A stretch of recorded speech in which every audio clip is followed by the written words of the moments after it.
How's it going, everybody? I'm sitting down to edit a very important video right now, which you are just going to view. This is the session highlights for a presentation that I did yesterday, and we broke down the whole topic of how do you approach and periodize cardiovascular training with your strength training and main, sports training. And how do you set session intensities and all of that. We broke it down in a lot of different ways. I have put down timestamps for whatever is covered in these highlights. There are a few other things that we also discussed. It was a pretty long session. It was a 90-minute session. I'll try to do more videos on that. I have a lot of content saved up on it. I recorded the entire session. So have a look. This will be important. You might find some insights here, and let me know how you find it. Yeah. All right. If you don't have like a fundamental definition of cardio, you start imagining cardio as a set of exercises. Like you will label a set of exercises or workouts as cardio. You will label a different set of exercises and workouts as, okay, this is strength, this is cardio. Talk about a very systemic, fundamental understanding of what cardio is. You've got a certain heart rate. Like right now, when you're sitting, your heart is probably beating somewhere around 50 to 80 beats per minute. That's going to depend. That depends on a few factors such as age, health, and your own personal, whatever your habits and all that are, how compromised these components are that are involved in this whole process. So for people that are not that fit, it's a little on the higher end. They have a very high resting heart rate. Their heart has to, even when they're resting, their heart has to work a lot to keep supplying because they are compromised in some sense. Either the lungs or the heart or the vasculature or the muscle, something is compromised. Athletes and all will classically have a very low resting heart rate, and we'll discuss why that is. So you've got the resting heart rate, then you've got the maximum BPM at which your heart can beat. So there's a whole range. In different activities, your heart will go up to different ranges. Activities that put your heart rate in a zone, which is like, 60 to 70% of max. So like, let's say 180 or 220 BPM is your max, whatever 60 to 70% of that is, which is also called as zone 3 or zone 2 sometimes. So you divide this whole zone into like 5 zones. So there will be different activities where your heart has to beat in this zone, right? Where it is beating at 60 to 70% of your max heart rate. What happens in this particular zone is that the demand is increased. It is not like I am resting. I am doing something and the demand is increased. So the heart rate has gone up to 60 to 75% of the max. Because the waste is being collected in the muscle is getting fatigued. So the heart starts beating faster. What it will do to kind of meet that demand is that it will, stretch more than it's made up of muscles. Muscles are able to stretch. So it stretches a little bit more so that it can suck in a little bit more blood and it can pump out more blood or more volume of blood per beat. This is what happens in this zone where it is not resting. It is a little higher than that. It is in zone 3, but it is also not so high that the heart is just twitching, that it's not expanding and pumping, it's just twitching, it's just going, somehow trying to survive, which will be in zone 5, zone 4, all of that. So in this zone, in this particular zone, zone 2, zone 3, the heart expands, it sucks in more blood and the stroke volume increases. With every beat, more blood is able to go, kind of into the vasculature. That is the acute effect of what happens when your heart goes into zone 2, zone 3.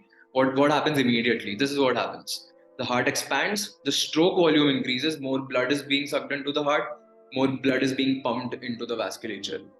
And when you consistently do activities like this, the heart makes certain adaptations. What adaptation will it make is very similar to how biceps adapt or any other muscle adapt to strength training. When they stretch and they contract, when they stretch and they contract, their ability to stretch and contract increases, it improves. So the heart also hypertrophies. Your heart also builds muscle. A certain amount of blood has to circulate in the body, which on average, 70 beats have to be there every single minute to make that happen. If my heart can suck in, if my heart has a bigger stroke volume, I don't need as many beats as the average person to make that, make that whole thing happen, make that whole circulation thing happen. For you to make the adaptations where your endurance goes up, you have to be in that zone 2, zone 3, because that is where the heart is, having the experience where it is able to expand and contract and ultimately make adaptations where its contractile power increases, where it makes hypertrophy adaptations, where it builds stronger cardiac muscles. which is not happening when you are in zone 4, zone 5, and the heart is simply just twitching. It's just twitching like that. Now, when we have this lens to view cardio, now cardio can be anything. And when you have this lens of cardio, you get to understand that the playing ground is limitless. You can pretty much do whatever you want to, and you can make cardio adaptations. You're doing certain drills, but you are making sure that you are constraining your heart rate, where you're working within zone 3, zone 4. And you can do that. That's always controllable. You don't need a watch for that. You don't need an activity monitor for that. How do you know you are in zone 3? You know if you are able to hold a conversation while you are doing the work. If you are so out of breath that you can't converse with the person that you're training with, or you can't speak words out of your mouth while you are training, that means your heart rate is jacked up, right? If you are in a phase where you're able to train, where I'm going with a partner, right? Whatever activity it is I'm doing, elliptical machine, yoga, weightlifting, whatever it is, as long as I'm able to do it and I am able to speak with somebody, I am feeling the intensity, but I'm also able to speak at the same time. That's a good tell for being in zone 2, zone 3. If you are out running, this might sometimes mean that you have to take walking breaks. That's absolutely fine. Organize your effort in a way where you're prioritizing zone 3, zone 4, and not prioritizing that I took walking breaks, so it was not a good run, or I had to take breaks from whatever it was that I was doing, so it was not a good training session, or the intensity was low, so it was not a good training session. If you know that you fundamentally want to make cardio gains, then you find information, how do I make cardio gains, which is what I just gave you. You make cardio gains when you train in zone 2, zone 3. How do you know you are in zone 2, zone 3? You train at a conversational pace. When you do that consistently enough, and you apply principles of progressive overloading, wherein you have to understand that accommodation is a real thing. If we allow the body, it will get accommodated, right? So how do you fight that? How do you make sure that you're not accommodating and adapting? You apply principles of progressive overloading, which basically says that the amount of work that you do basically says that, every week should be a little bit more work than last week. So, like, let's say you're putting in 2 hours of zone 2 cardio this week, increase it by 10% the next week, increase it by that amount by 10% the week after that. See how long you can do it. You will come stagnant at certain point. I mean, just the sheer need for accommodation will come up. You will get accommodated to it. And that's when you kind of have to shift around the workload and be a little tricky with it. But you can keep doing this for a very, very, very long time and keep realizing the cardiovascular gains. What you want to then understand is how much do we do of what? How much zone 2 training, how much zone 5 training? Think of it the other way. How much do I need to rest if I do zone 5 training? Really, you can recover from the worst training stimulus, the most stressful training stimulus in 72 hours. Even bicep DOMs just go away in 3 days. So you can pretty much recover from anything with 3 good nights of sleep and whatever meals that includes. So for training sessions that are extremely intense in whatever way, like let's say the cardiovascular intensity was a lot, or the loading intensity was a lot, or the speed intensity, whatever way, if you go through a very intense session, that's when you have to space out the other next intense sessions in a way where you are at least getting 2-3 days of rest. But with cardiovascular training, zone 2 training, you can pretty much go all day. I sometimes go 2 times in a day.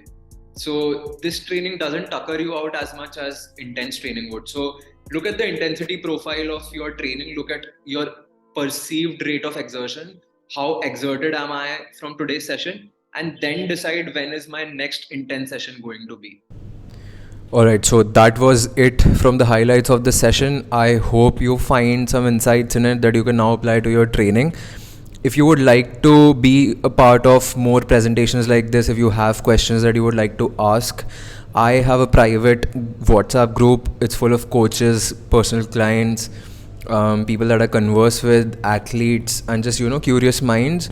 And we get together a few times every single week, and we have presentations and just free seminars and Q&A sessions, brainstorming sessions, where we kind of discuss everything and anything related to health, fitness, and a lot more things.